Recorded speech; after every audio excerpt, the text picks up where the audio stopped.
মা অঙ্ক বোঝে না। ১ চামচ ভাত চাইলে প্লেটে ২-৩ চামচ তুলে দেয়। কোথাও যাওয়ার সময় আমি ৳৫০ চাইলে ৳১০০ পকেটে ঢুকিয়ে দেয়। মা ইংরেজিও জানে না। আই হেট ইউ বললে মা মানে না বুঝে আমাকে ভালোবেসে বুকে টেনে নেয়। মা মিথ্যাবাদী। না খেয়ে বলে খেয়েছি। পেটে খিদে থাকা সত্ত্বেও নিজে না খেয়ে প্রিয় খাবারটা আমার জন্য যত্ন করে তুলে রাখে। মা বোকা। সারা জীবন চিনির বলদের মতো সংসারের উন্নতির পিছনে ছুটে কাটিয়ে দেয়। মা চোর। আমি বন্ধুদের সাথে পিকনিকে যাব শুনলে বাবার পকেট থেকে টাকা চুরি করে আমার হাতে গুঁজে দেয়। মা নির্লজ্জ। মাকে কতবার বলি আমার জিনিসে যেন হাত না দেয়।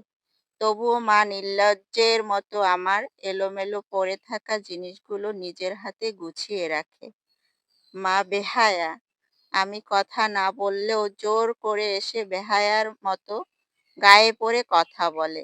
রাতে ঘুমের ঘোরে আমাকে দরজা দিয়ে উঁকি মেরে দেখে যায়। মায়ের কোনো কমন সেন্স নেই। আমার প্লেটে খাবার কম দেখলে খোকা এত কম খাচ্ছিস কেন বলে সবার সামনে জোর করে খাওয়ায়। চোখে আমার স্বাস্থ্য কখনো ভালো হয় না। মা কেয়ারলেস। নিজে কোমরের ব্যথায় ধুকে ধুকে মারা গেলেও কখনো ডাক্তার দেখানোর কথা বলে না।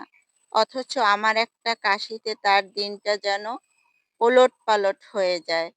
মা আনস্মার্ট। মা নতুন দামি শাড়ি পরে না। ভ্যানিটি ব্যাগ ঝুলিয়ে স্মার্টফোন হাতে নিয়ে ঘুরতে যায় না। সারাদিন সন্তানের ভালো মন্দের কথা চিন্তা করে কাটিয়ে দেয়। মা স্বার্থপর। নিজের সন্তান ও স্বামীর জন্য মা দুনিয়ার সব কিছু ত্যাগ করতে পারে। পৃথিবীর সবচেয়ে খারাপ মানুষ হচ্ছে মা। তাই বুঝি আমরা সন্তানেরা তাদের এত কষ্ট দেই, তবুও তাদের পরিবর্তন হয় না। প্রতিদিন এসব আচরণ তারা বারবার করে। নিজের পায়ে দাঁড়াতে শিখেই আমরা তাদেরকে আমাদের জীবন থেকে দূরে সরিয়ে রাখি।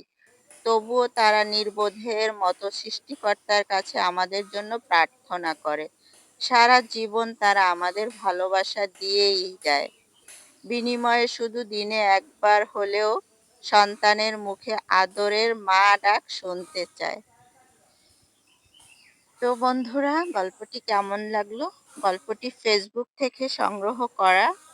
ভালো লাগলে একটা লাইক করে দাও। আর এরকম আরো সুন্দর সুন্দর গল্প পেতে আমার ফেসবুকটি ফলো দিয়ে রাখো। আর ইউটিউব চ্যানেলটি সাবস্ক্রাইব করে দিয়ে পাশের বেল বাটনটি অন করে রাখো। তাহলে আমি ভিডিও ছাড়ার সাথে সাথে তোমার কাছে নোটিফিকেশন পৌঁছে যাবে। ধন্যবাদ।